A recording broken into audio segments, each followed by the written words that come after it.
So I'll just go through this as best as I can. So this is, I'm going to show something first, just for a second. This is something that used to be for sleep apnea patients only, but now the federal highway people looking at this as all drivers and especially the cardiology fellows that work all the time. You can measure your Epworth score, and we can talk about this down the line later as to what it means to your car accident risk and so forth. And but the actual presentation here is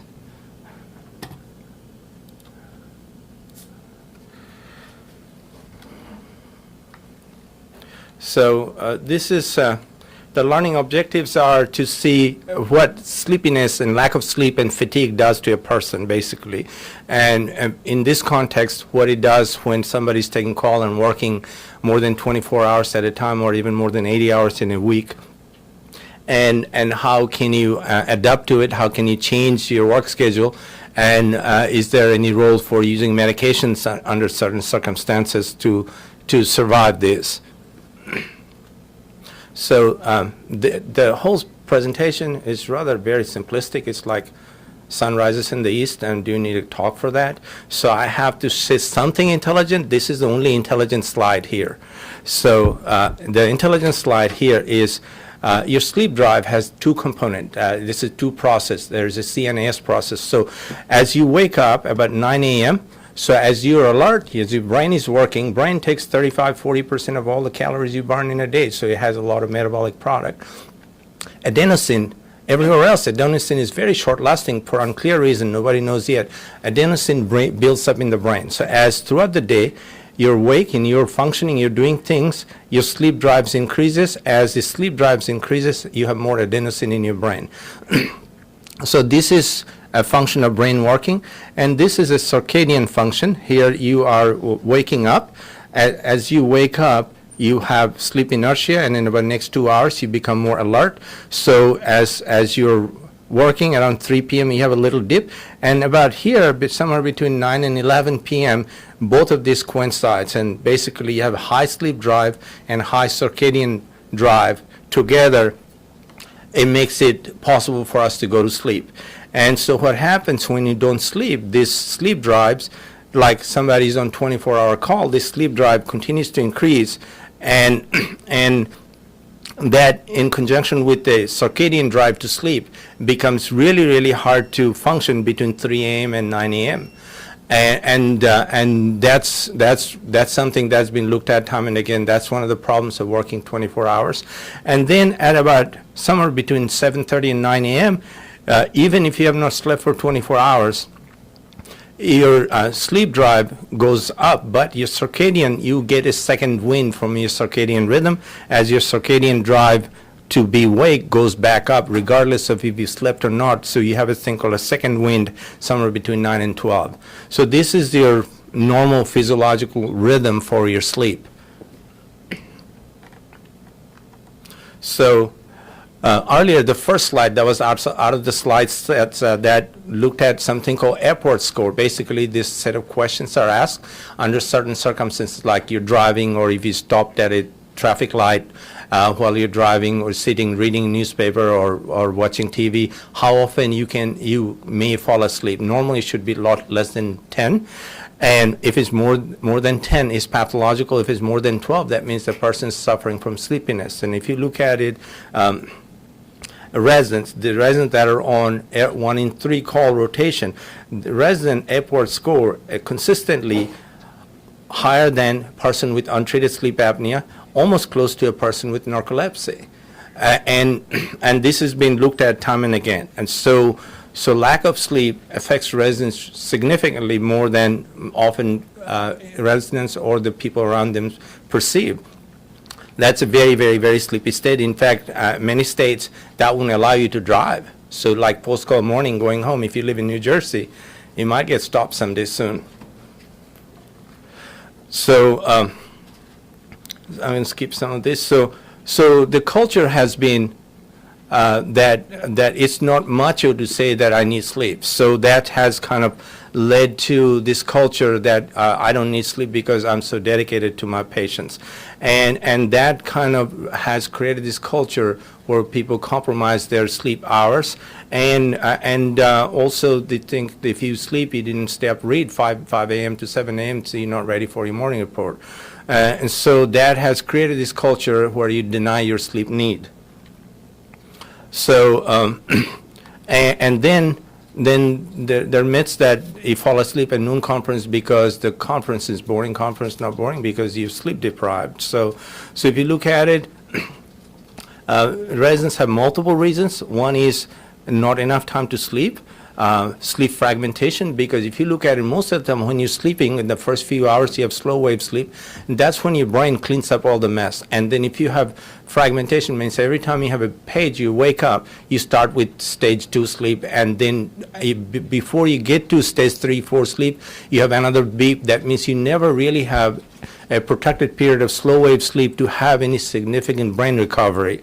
And then again, 15-20% people around here has sleep apnea, so that involves the physicians as well. So you have not only insufficient sleep, sleep fragmentation from page and so forth, and circadian rhythm disruption, like we looked at that first slide. So when a person is working mostly through the late nights, that really disrupt their circadian rhythm. So. And that means you can't just say, I'm going to go sleep at 5 in the evening and stay up at 5 a.m. That takes a week or longer for your brain to readjust. So that way you have, again, disruption in your circadian rhythm. So the 4 different ways a person have excessive daytime sleepiness.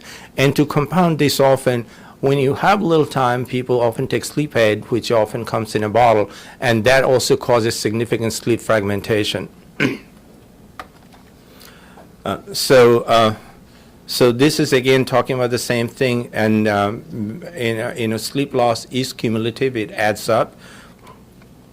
So if you look at it, sleep deficit, even when a person is not on call, because there's post-call and so forth and all of that, most every resident live in a chronic state of sleep deprived state, sleep deficient state, and an average a person gets a lot less than required or recommended amount of sleep even before they're starting their call.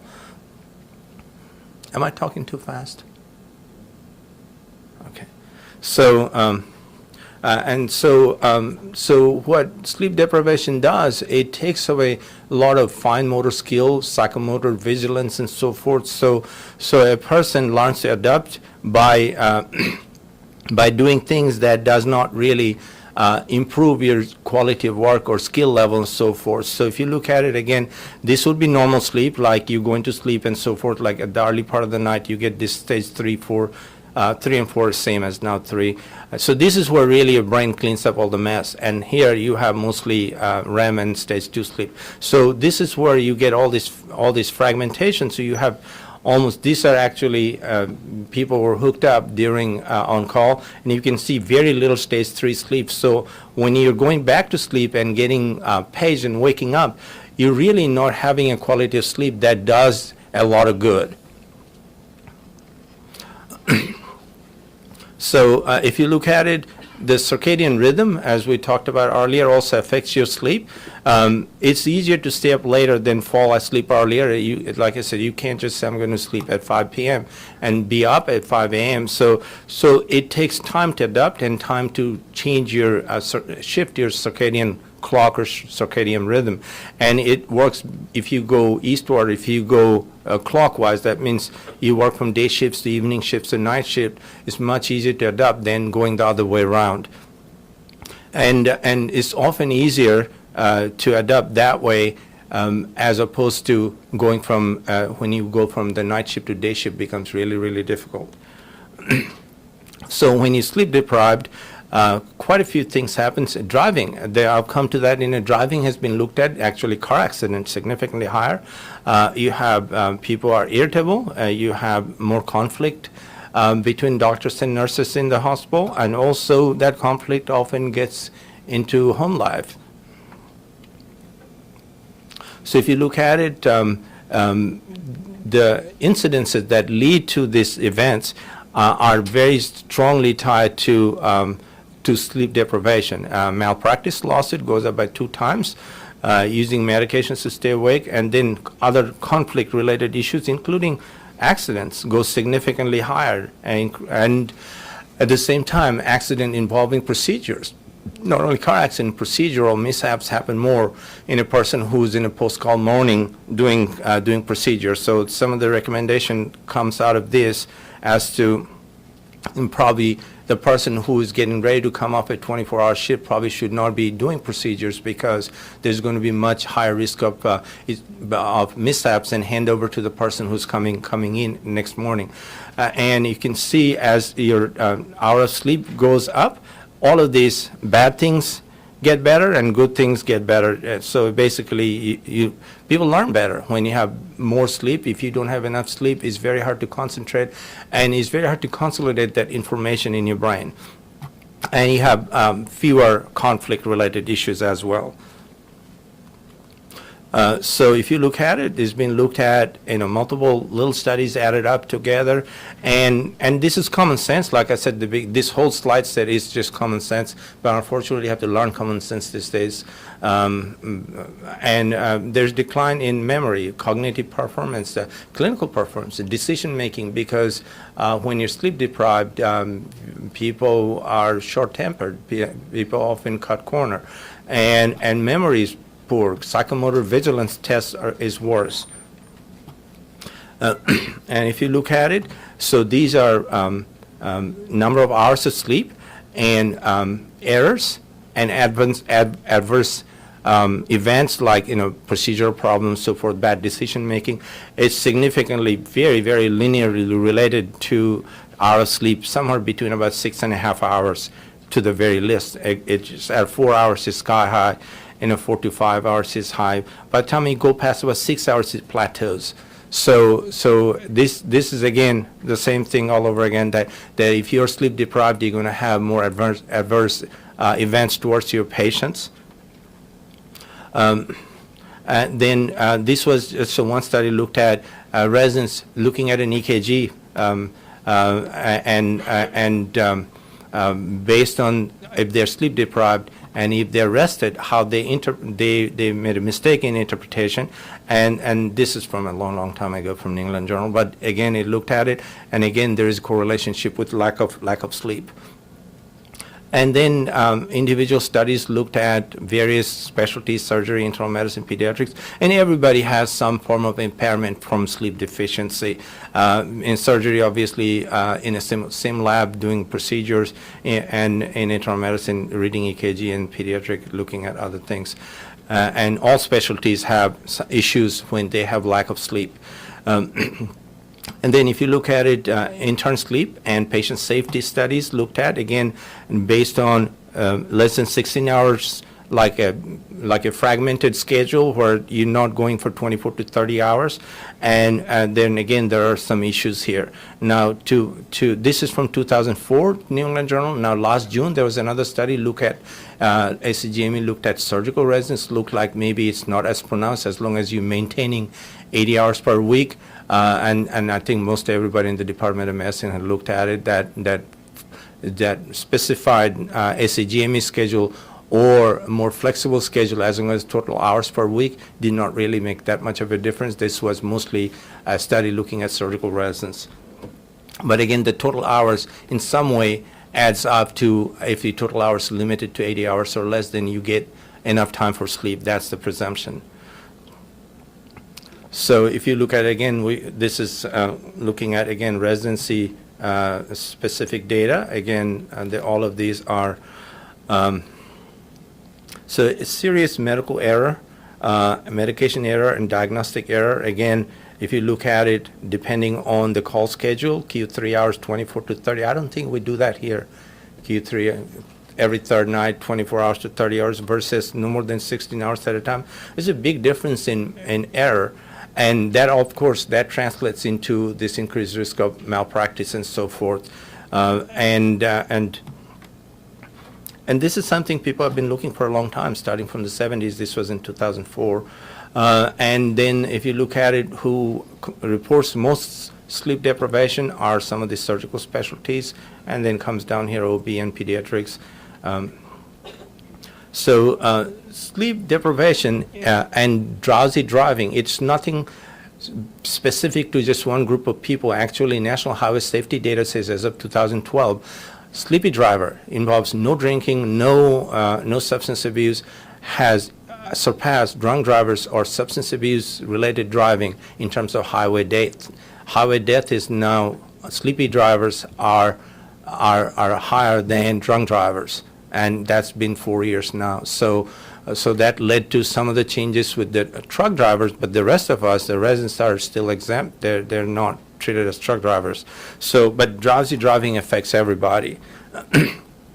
And this has been looked at in terms of, if you look at the various surveys, looked at residents in terms of car accidents.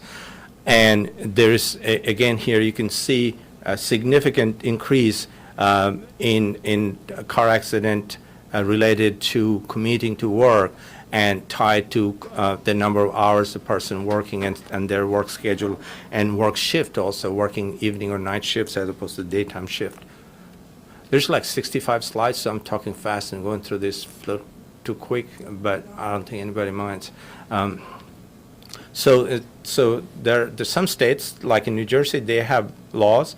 In fact, since this has come up, there are other laws called Megan's Law, where if you know somebody who is driving sleepy, you don't report that person's car accident, you're equally liable. But this is other states, including Georgia, is looking at some of these things as well, to cut back on sleepy drivers, as sleepy drivers have become a big problem. So. Some of these, I think it's too obvious, sleepy drivers sign and so forth. So, what, it's common sense. If you're drowsy, you don't drive, and then take a short nap, take caffeine. So this applies to work as well. Now, caffeine counteracts adenosine. So if you don't sleep, you have two problems. One is a circadian drive to sleep, and one is a adenosine drive or chemical drive, and so caffeine blocks that to a certain degree. So caffeine can counteract some of the sleepiness, and taking a nap has a catch. If you nap more than 20 minutes, once you have a little bit of slow wave sleep, then you have sleep inertia. So if you sleep for an hour, you get up. Then for the next 2 hours, you got sleep inertia, and that problem could be even worse than sleepy doctor taking care of a patient, because sleep inertia keeps you really. That's why, like 5 to 7 a.m., if you wake up at 5, it's hard to do things in a very, very precise way. So the nap should be no more than 20 minutes and so forth.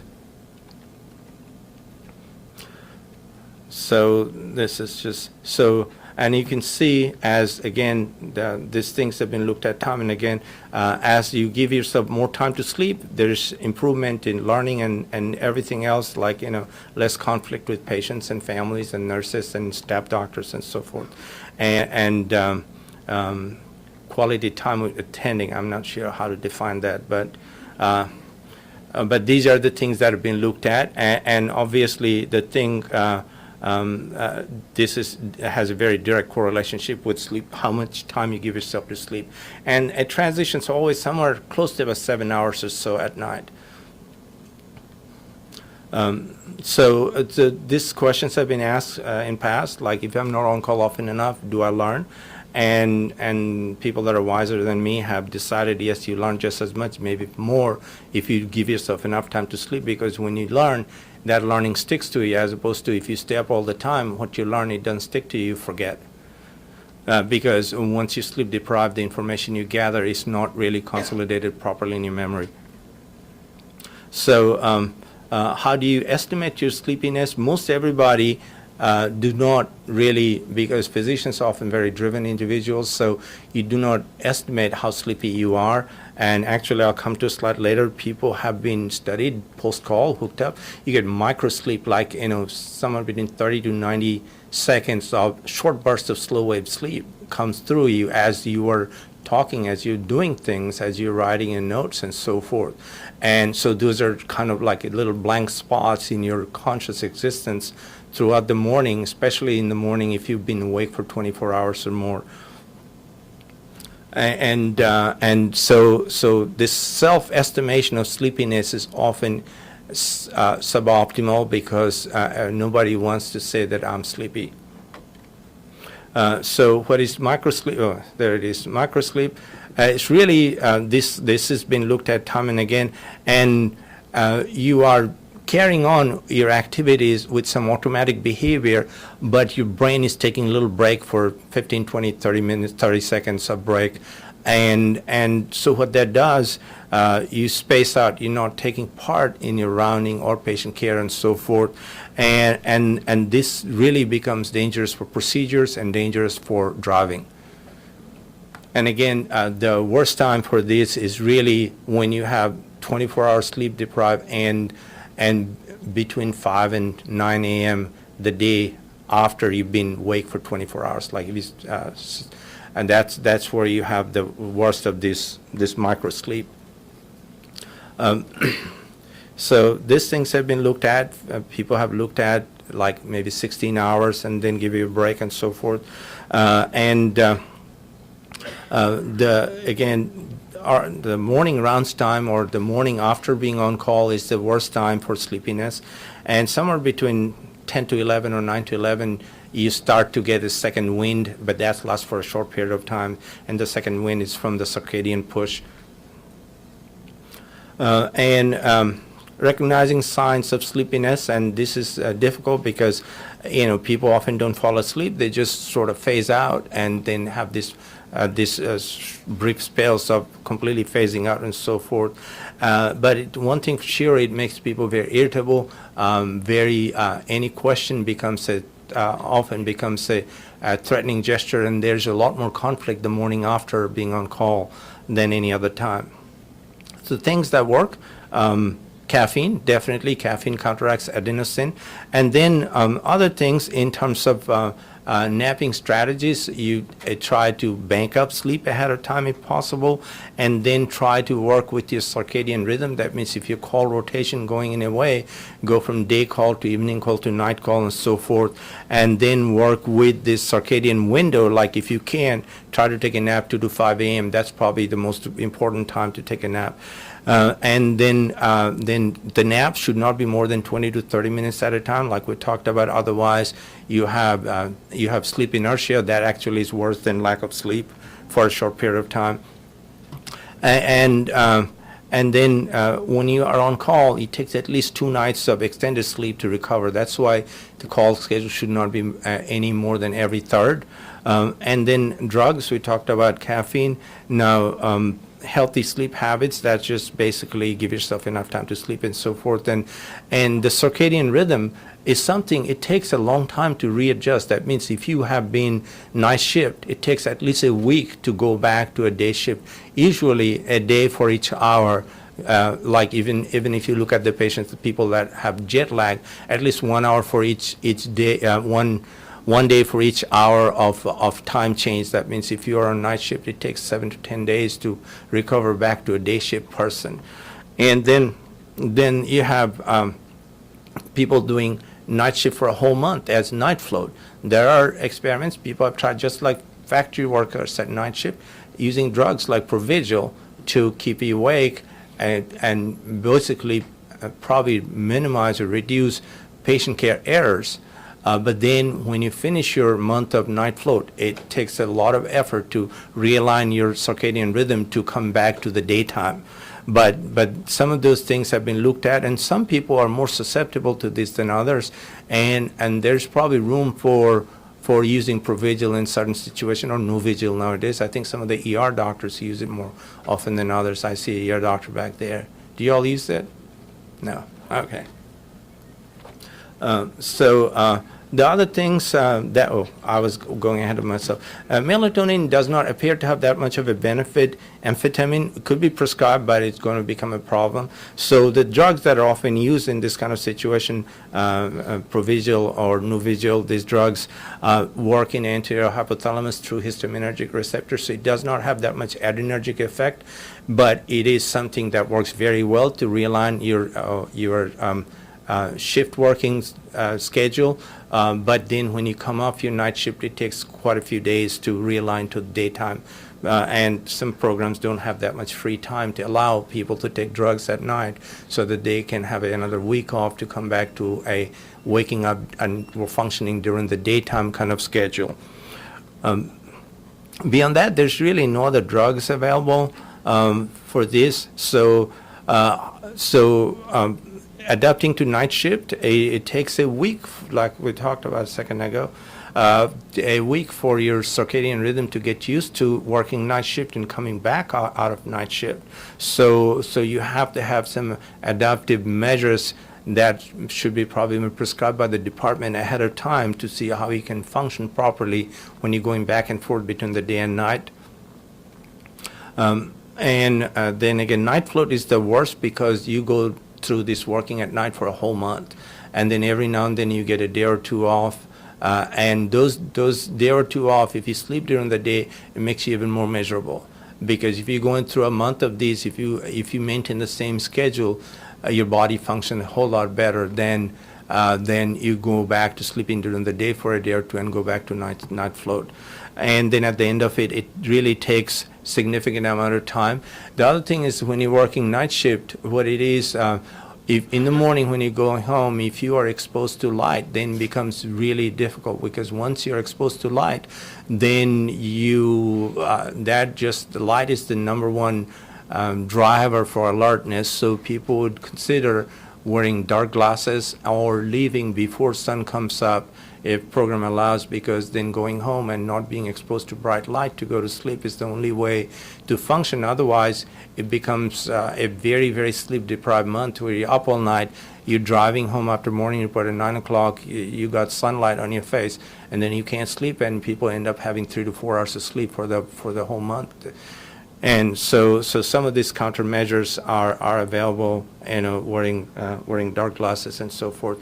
Also, normally when we go to sleep, a few hours before that, our body temperature dips, and that's part of the going to sleep process. So going home into a very cool environment and wearing dark glasses do help for night shift residents to be able to go to sleep easier than otherwise in the morning.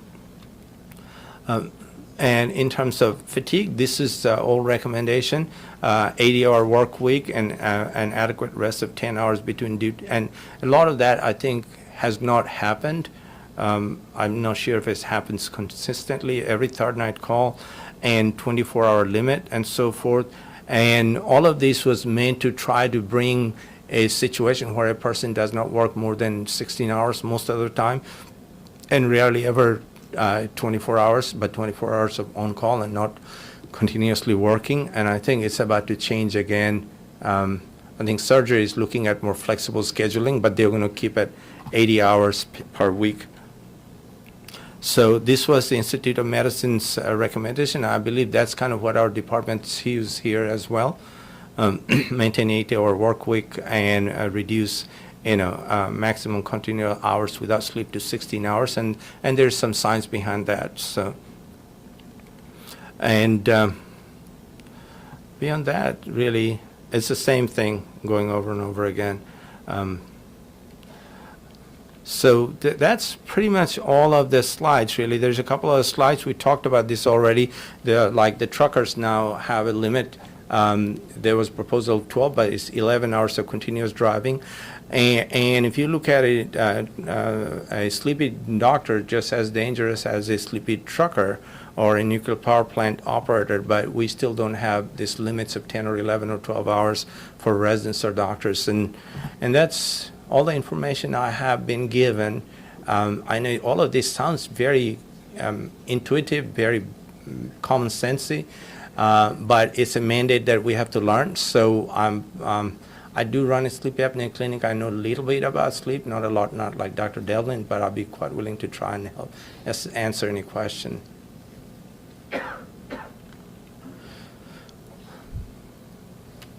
Yes, sir. What are your thoughts on the ACGME repealing the 16-hour work restriction? So did you read the New England Journal of Medicine study that came out about 5 months ago? So that'll be the answer to the question. And like I said, if by Friday morning, if you have not read what's in New England Journal of Medicine on Thursday, that's a wrong pathway. So let's root that. It's a very good study, look at 80 surgical programs. And so that was the basis for changing. And it was a very, very, very well thought out design to look at this workout thing. And I think so it's not only the hours, I think how you align yourself with your work, with your circadian rhythm, assigning yourself time to sleep and not moonlight and all of that. I think at the end of the day, a study, when outcome is not altered, that means there are more things we don't know. But if the outcome is no different, that means the new hypothesis must be at least as good as the old facts or old facts that we thought were correct. So look that up. It's actually, it's on my phone. I can send it to you. It was 5-6 months ago, sometimes middle of 2016. It's in England Journal of Medicine that looked at surgical programs. Regarding that, no, like surgical programs, we are not sure like any increase in the mortality, but the medicine residency program, we got the increase in the mortality. There was one that was from New York, and that transpired all of this. And I think in reality, probably nobody should work for that many hours. But I think life is such that you have to make compromises. And this study shows that the current recommendation, at least in surgical, and the new study proposal that flexible hours, but you're keeping your total hours to 80 per week, that means, and it did not change, there was no significant difference in outcome. So a program can say that you're still working 80 hours, but there will be days you may have to work more than 16 hours. And if it's not consistent, it's not harmful. It's consistently working night shift for weeks and weeks. That is harmful. I mean, if you look at people that work night shift, if you go to Stockholm, the tram car drivers the tram's running since 1949, 24 hours a day. Night shift drivers die 7 years sooner than day shift driver. But, life is such that we still don't live in a country called Utopia. So there's always, 2 million children die from lack of clean water in Africa every year.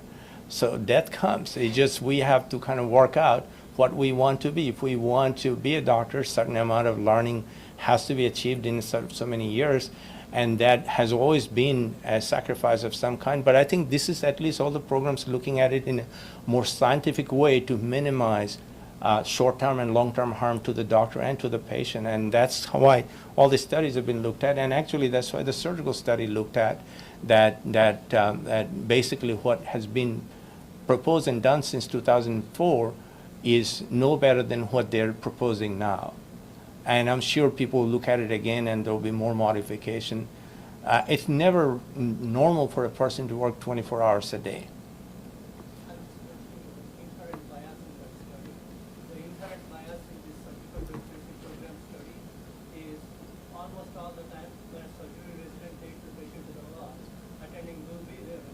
Yeah. So attending is going to be the major bias in those studies. We don't see any mortality difference because if attending is not going to be happy with it, is not going to take him to the OR. And morbidity could be different, but not the mortality. Mortality is never going to be high in surgical. But that's how surgery is practiced. Surgery is always practiced. A first-year resident's not going to open up somebody's belly. So that's their standard of care. So they are following their standard of care. And so within their standard of care, they're looking at a different time frame. Does it apply for internal medicine? For us, I'm here more hours than resident does, so the resident's never seeing a patient alone. We're here 24 hours a day with us. So I think even Department of Medicine is trying to emulate the same thing, that there will be a staff doctor with you, so you're not all alone, sleep deprived, and making decision that wouldn't be making that kind of decision if you're not sleep deprived.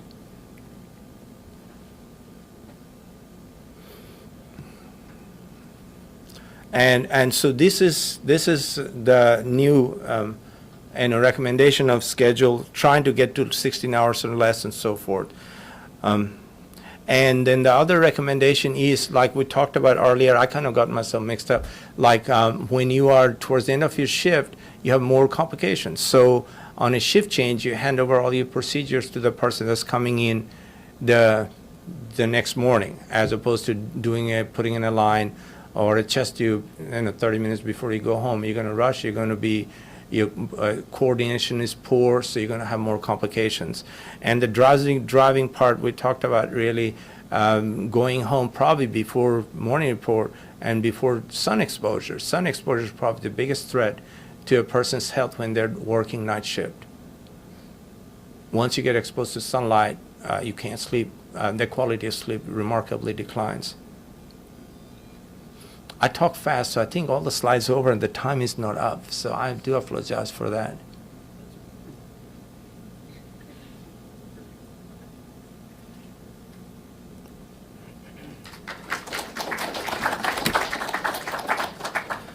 Now the other thing is that this is South, so 20% of you have sleep apnea.